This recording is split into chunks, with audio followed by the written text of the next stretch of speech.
네, 여러분 안녕하세요. 시사승부학원 Hsk 대표 강사 최현정입니다. 자, 드디어 기다리고 기다리던 우리 6급 단어장이 나왔어요. 제가 정말 온 우주에서 쪼임을 받은 느낌이거든요. 출판사, 온 학생제, 심지어는 막 전국에서 뒤에 모으고 언제 출판되냐고. 네, 그래서 너무 스트레스 솔직히 많이 받았어요. 네. 이번에는 2,500개 단어를 640문장으로 암기하기로 이제 우리가 6급을 함께 공부하게 될 겁니다. 자, 그러면 OT 시간인데요. 자, OT가 좀 자칫하면 지루할 수 있잖아요. 제가 말을 좀 빨리 할게요. 그 대신 중간에 끄지 마세요. 아시겠죠? 끝까지 들으셔야 돼요. 중요한 얘기들이 되게 많기 때문에 끄기만 해봐. 자, 갑니다. 첫 번째. 제 소개는 그럼 빨리 하지 않도록 할게요. 네이버에서 최은정 치시면 제 이게 최은정이 또 이렇게 많잖아요. 쭉 나오면 제 사진을 딱 클릭하시면 더 자세하게 보실 수 있어요. 딱 한 가지만 북경대에서 제가 중국어 교육학을 인제 했기 때문에 단순히 중문과하고 조금 다르거든요. 중문과는 내가 그냥 연구하는 데서 끝이 난다면 우리가 중국어 교육학이라 그러면 연구를 해서 이걸 학생들한테 어떻게 전달하는 것이 효율적인지를 좀 많이 공부를 했기 때문에 여러분한테 조금 여러분의 각도에 맞춰서 강의를 할 수 있을 것 같다. 뭐 요 정도만 얘기하도록 할게요. 구성은 우리 1급에서 4급 한번 나왔었잖아요. 그리고 5급은 1,300개 단어를 320문장씩으로 나눠서 이걸 하루에 8문장씩 외우면 40일이 걸리고 우리가 챕터는 이제 16문장으로 되어 있어요. 그러면 20일에 끝낼 수 있었다면 6급이 이제 2배죠. 2,500개입니다. 그래서 640문장이고요. 뭐 하루에 8문장이면 80일. 그리고 만약에 16문장씩 아주 빡세게 내가 해보겠다라고 하면 한 40일이면 끝날 수 있는 내용으로 되어 있습니다. 좀 자랑할 만한 것은 5급 같은 경우에도 문장이 이제 어느 정도 길어졌었잖아요. 근데 6급은 오히려 문장이 5급보다 전체적으로 조금 짧은 것 같기도 해요. 그런데 한 문장에 막 6개, 많게는 8개까지 있더라고요. 제가 세어봤는데 굉장히 신경 써서 효율성 있게 만들어져 있기 때문에 단어 암기하기에는 최상의 조건이라고 생각하시면 될 것 같습니다. 음. 일단 앞으로 저랑 강의를 하시기 위해서 듣고 서로 이제 맞춰가야 되잖아요. 그래서 형용사 수로문이 뭔지 이런 것들 가르쳐 드리고 앞으로 어떻게 표시할 건지 기호를 한번 통일해 보도록 할게요. 우리가 주어는 앞으로 영어식으로 그냥 S라고 밑줄 치고 표시할 거예요. 그리고 서술어는 이제 형용사일 때는 A라고 표현하는데 요렇게 형용사가 서술어가 되는 문장을 형용사수라문 이렇게 부르는 거고요. 자, 我去中国 하면 이번에는 동사가 서술어고 목적어가 왔어요. 그래서 영어식으로 일단 표기하기로 하고요. 이렇게 동사가 문장에 수러가 된다. 동사수러문. 여기까지는 별로 어렵지 않죠. 주술수러문이 5급하고 달리 6급에선 굉장히 많이 나와요. 주술수러문은 뭐냐? 我的身体很好 하는 거하고는 조금 얘기가 많이 다른데 여러분. 자, 我的身体很好라고 하면 이렇게 펜이 좀 많이 느리네요.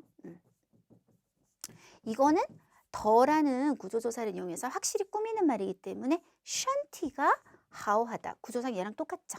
형용사 수러문이 됩니다.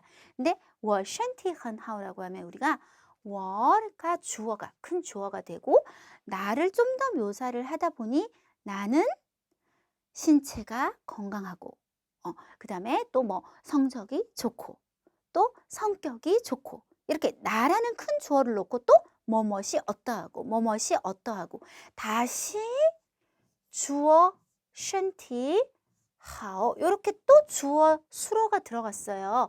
그래서 주술 주어 서술어가 전체 서술어 주어 서술어가 전체 서술어 역할을 하는 문장이라고 해서 주술수러문 이렇게 되는데요.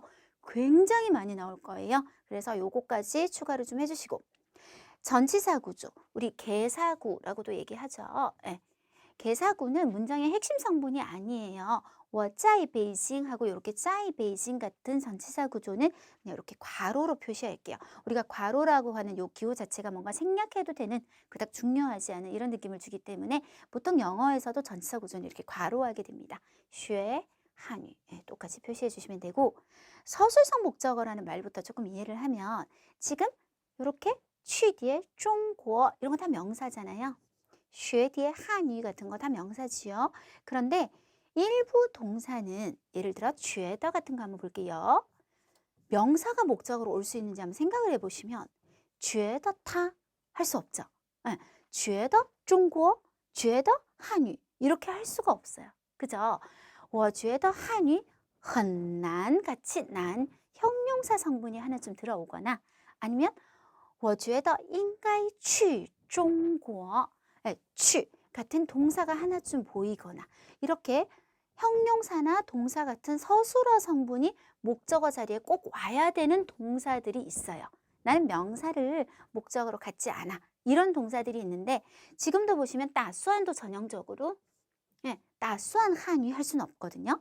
따수안 学 한유라고 해서 목적어나 주어처럼 문장의 주요 성분이 이렇게 굉장히 호흡이 길 때는 이렇게 큰 괄호로 제가 표시를 하도록 하겠습니다. 지금 서술성 목적어 안에 다시 또 동사가 보인다는 거죠. 그리고 다시 또 구조 분석. 이렇게 큰 호흡 안에서 또 문장이 보이면 또 다시 구조 분석. 이렇게 자꾸 층을 나누어서 들어가도록 하겠습니다. 자, 일단 단어를 꼭 문장으로 암기해야 되는 이유는 사실 100가지도 넘을 수 있지만 정말 중요한 몇 가지라면 얘기해 보도록 하면 한국어와 중국어의 단어량의 차이가 너무 심하기 때문이에요. 진짜 한국어가 단어가 사실 몇 개 안 돼요. 중국어는 제가 뭐 정확하게 크기를 비교할 수는 없겠지만 훨씬 많아요. 똑같은 뜻이라도 어떤 추상적인 거하고 쓰느냐, 구체적인 거하고 쓰느냐, 회화체냐, 서면어체냐 여러 가지 어떤 기준에 따라서 똑같은 뜻을 가진 단어가 굉장히 많거든요. 그래서 예를 들어서 우리가 세우다라는 말을 한번 해보면요. 기록을 세우다, 세우다 다른 동사 써야 돼요. 목표를 세우다, 세우다 동사 달라요. 깃발을 올리다, 세우다 달라야 될 것 같아요. 그리고 또 자신감을 세우다, 세우다 달라야 돼요. 엄지손가락을 치켜 세우다, 세우다 달라야 돼요. 이게 단어 양이 훨씬 많다 보니까 여러분 중국어 공부하다 보면 어떤 일이 생기냐면 한국어로 암기를 하니까 똑같은 단어가 너무 많이 생겨버리죠. 그럼 그거를 그냥 한국어로 외워버리고 넘어가면 어떤 상황이 생길까요? 어디에 어떤 걸 써야 되는지 전혀 구분을 못하게 돼요. 근데 문장 속에서 우리가 단어를 암기하게 되면 상황을 외우게 되는 거거든요. 상황을 외우게 되면 이 단어는 이런 상황에서 쓰는 세우다구나 하는 것까지 우리가 다 암기가 되어버리기 때문에 중국어는 한국 사람들이 배울 때는 절대 한국어 뜻으로 외우시면 안 되는 단어입니다. 그렇게 외우시면 방금 말한 것처럼 너무 똑같은 뜻이 많기도 하고요. 그리고 이게 좀 어색한 뜻이 되게 많아요. 그것도 좀 이따 한번 나올 건데 그래서 절대로 중국어는 한국어 사전 찾아서 이거는 뭐뭐하다 뭐 이런 식으로 외우시는 거는 절대로 좋지 않은 방법이다. 반드시 이런 배경을 가지고 어떤 상황에서 이 단어를 쓰는지까지 우리가 공부를 해야 된다. 이게 첫 번째 이유가 되겠습니다. 반대로 얘기하면요. 제 아는 중국인 선생님이 이런 얘기 하는 거예요. 한국어를 공부를 하는데 최 선생님, 최老师 이것도 세우다 쓰면 되고 이것도 세우다 쓰면 되고 막 그래요? 이래요. 그렇다고 그러니까 정말 좋다고 너무 편리하다고 얘기하는 거예요. 그렇죠. 상대적으로 볼 때 중국 사람이 한국어를 배울 때는 한 단어로 모든 뜻을 다 커버할 수 있으니까 얼마나 편하겠어요. 그렇죠? 두 번째 이유입니다. 어색한 한국어의 뜻 방금 이제 얘기를 했는데요. 이게 사전을 찾으면 진짜 이게 내가 한국 사람으로서 한국에 살다가 한 번도 써보지 않은 뜻들이 많이 보일 거예요. 우리 6급 단어 반시를 보면 사전의 뜻이 무릇. 여러분 솔직히 한국어로 무릇이 무슨 뜻인지는 아세요?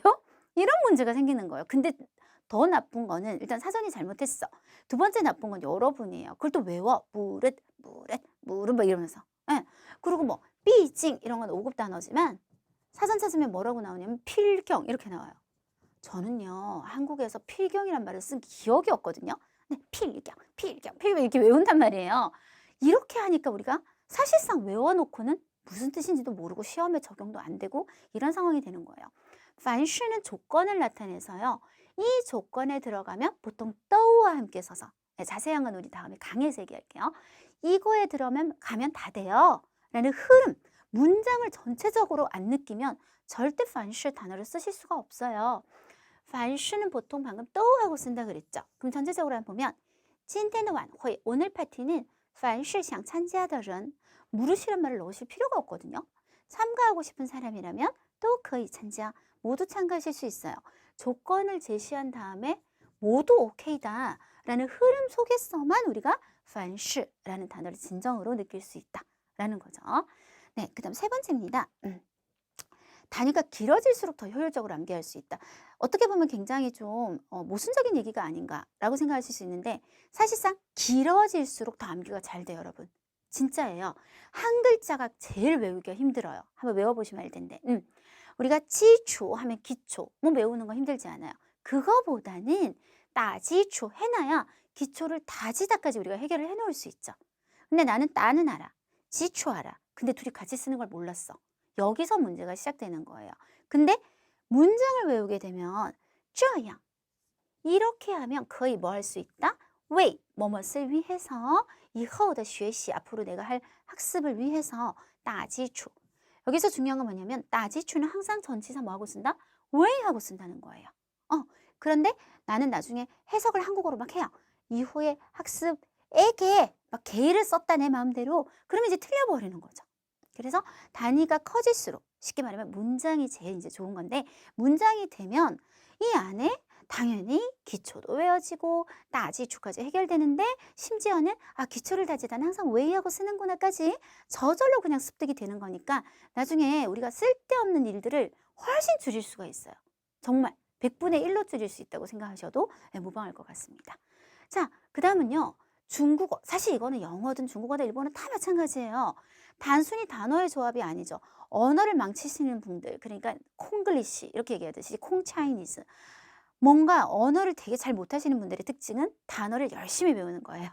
특히 A에서 Z까지 되어 있는 단어집 들고 다니는 거 제가 제일 별로 안 좋아하는 행동인데 여러분 C는 넘어가 보셨나요? 정말 아무런 동기부여 없이 그렇게 한국어로 달달달달 외웠어요. 그런 다음 영작을 하거나 중작을 하면 어떤 한국어의 뜻을 먼저 떠올려요. 그런 다음에 이 단어는 이거였지, 이 단어는 이거였지 하고 합쳐버린단 말이에요. 예를 들어 당신 이름이 뭐예요? 당신의, 你的 이름은 名字 무엇인가요? 是什么? 우리 그렇게 말하냐? 아니죠. 你叫什么名字? 전혀 다른 표현으로 표현을 해요. 이런 식으로 문장을 그냥 통한게 하셔야지 우리가 언어를 하나 배운다는 거는 그 사람들의 습관을 배우는 거예요. 사실상은. 근데 이걸 꼭 무슨 수학하듯이 딱 공식에 넣어서 만들면 딱 그냥 그 언어가 나오겠지. 그렇게 만들면 이제 그 언어를 망치게 되는 가장 빠른 방법이 되겠습니다. 네. 자, 그 다음에 5번째. 이건 사실 말할 필요가 없는데요. 문장 암기는 항상 말부터 먼저 하셔야 돼요. 말을 유창하게 해요. 일단 말을 다 풀어요. 녹음이 여러분이 그 HSK 시험에서 듣게 되는 여자 선생님이 제가 그분한테 의뢰해서 지금 받은 녹음이에요. 그래서 굉장히 익숙한 목소리가 들릴 텐데 그 정확한 발음 많이 듣고 따라 읽기 연습할 수 있게 녹음을 제공합니다. 그러면 많이 읽어서 일단 내 말이 줄줄 나와요. 내가 말이 줄줄 나와요. 你叫什么名字?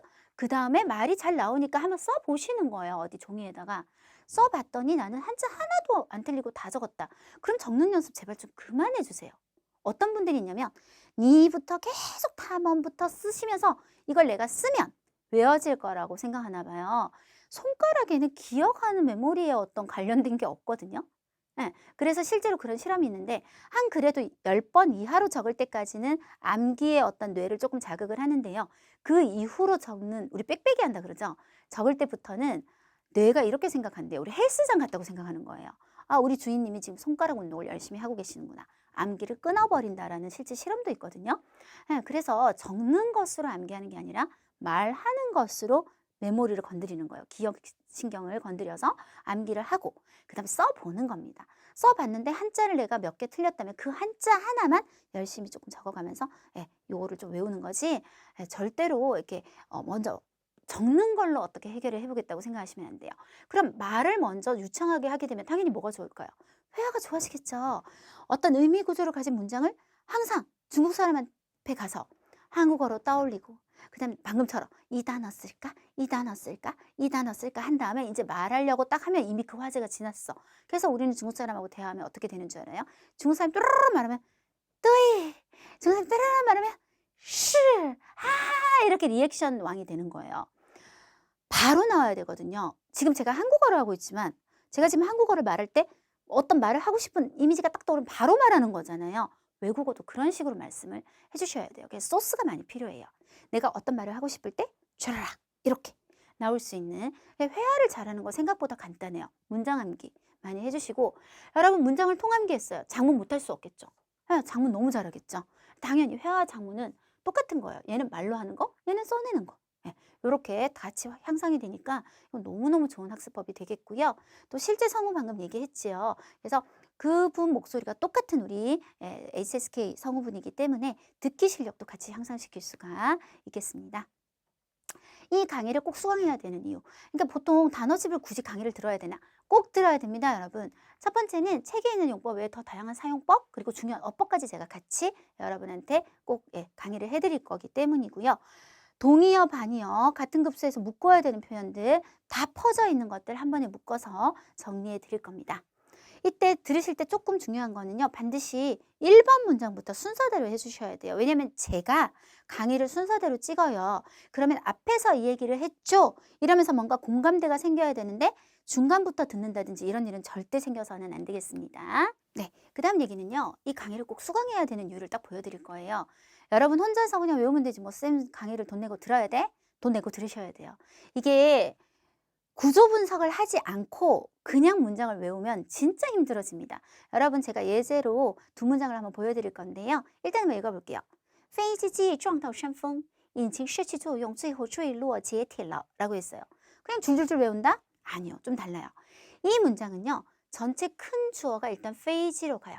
자, 비행기로 끝까지 갈 건데 비행기를 묘사하다 보니까 비행기의 어떤 부분이 지이, 요게 이제 6급 단어로 날개거든요.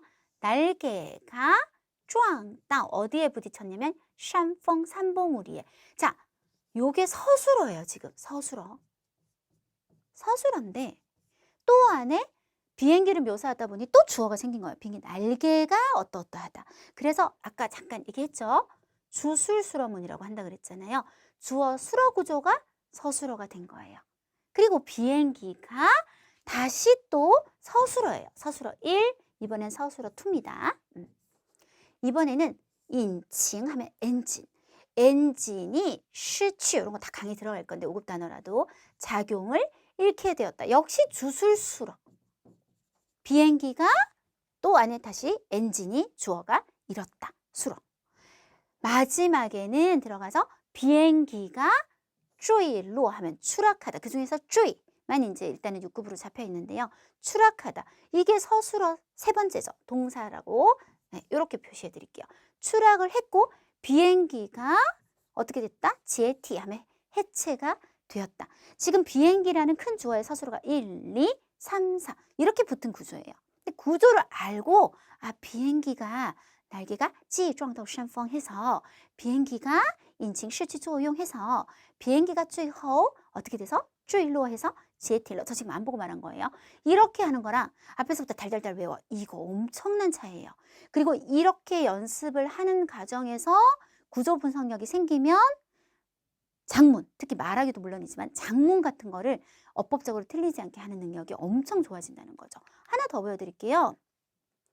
经理破例指示财务部门提前给员工结算工资 라고 했어요. 자, 구조 분석을 어떻게 할 거냐면 일단 이렇게만 한번 보시면요.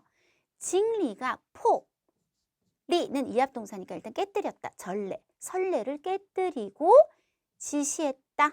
누구에게?财务部门, 재무부서에게 지시했다. 우리가 이런 거는 연동문이라고 해요. 주어 하나로 사장님이 선례를 깨뜨렸고 지시했으니까요. 근데 이번에는 뭘 보냐면요. 이렇게 문장을 보실 거예요. 보시면 재무부서가 디치엔이라고 하면 우리가 뭔가 예정된 일을 좀 더 앞당겨서 전사구조, 개위엔공 직원들에게 재수한, 결산을 해줄 거예요. 뭐를? 꽁츠 월급을. 이번에도 연동문이죠. 재무부서가 앞당길 거고 결산을 할 거예요.